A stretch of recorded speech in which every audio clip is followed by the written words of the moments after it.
Hi everyone, this is Zoaib. In this clip, I want to focus on for-credit education.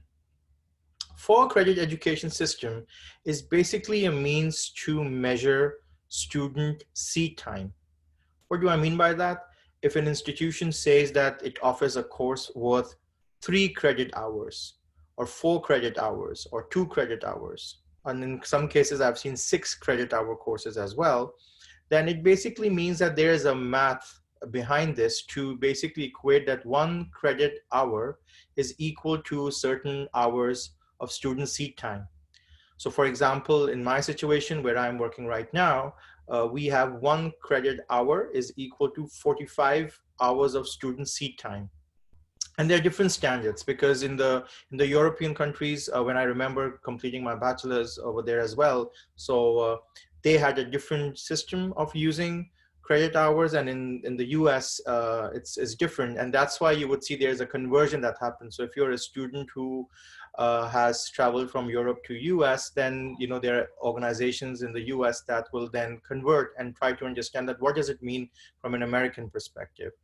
Obviously, this system has been very popular in the West, which has influenced the education system in the East, and that's why any university that you'll study, so I was born in Pakistan, and in Pakistan, any university will also follow a credit system.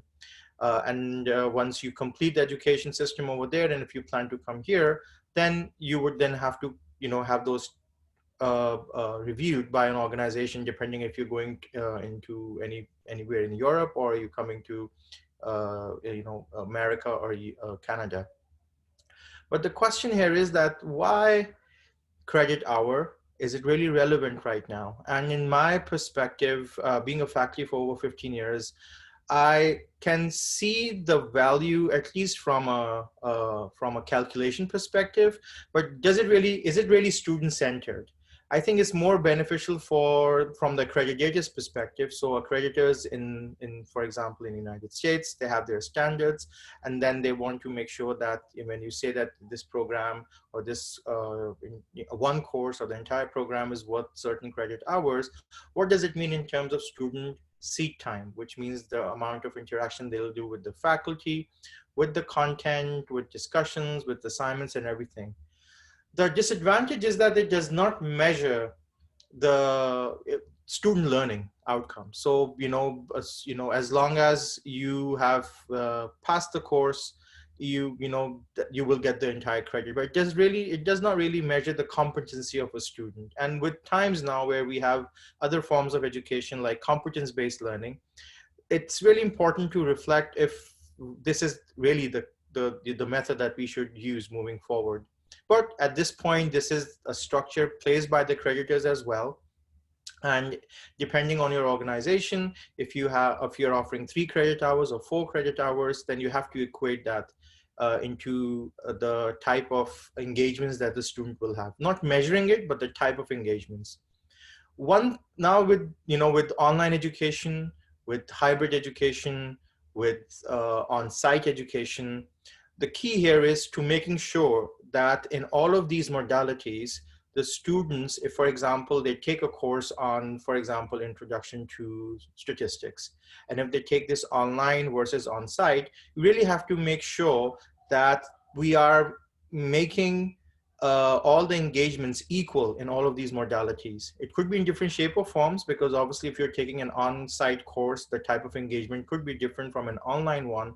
But the question here is that how would you then create the calculation? And in as simple as that, you can have an Excel sheet where you write all the type of engagements you have.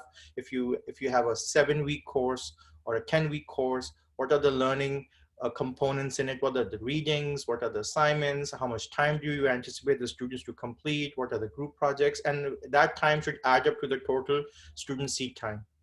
And as I said, in my case right now, 1 credit hour is equal to 45 hours of student seat time.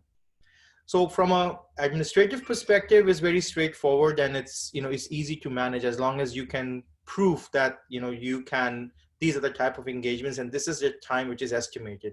That time obviously comes from the faculty based on the teaching experience. It's an average, it's never going to be perfect.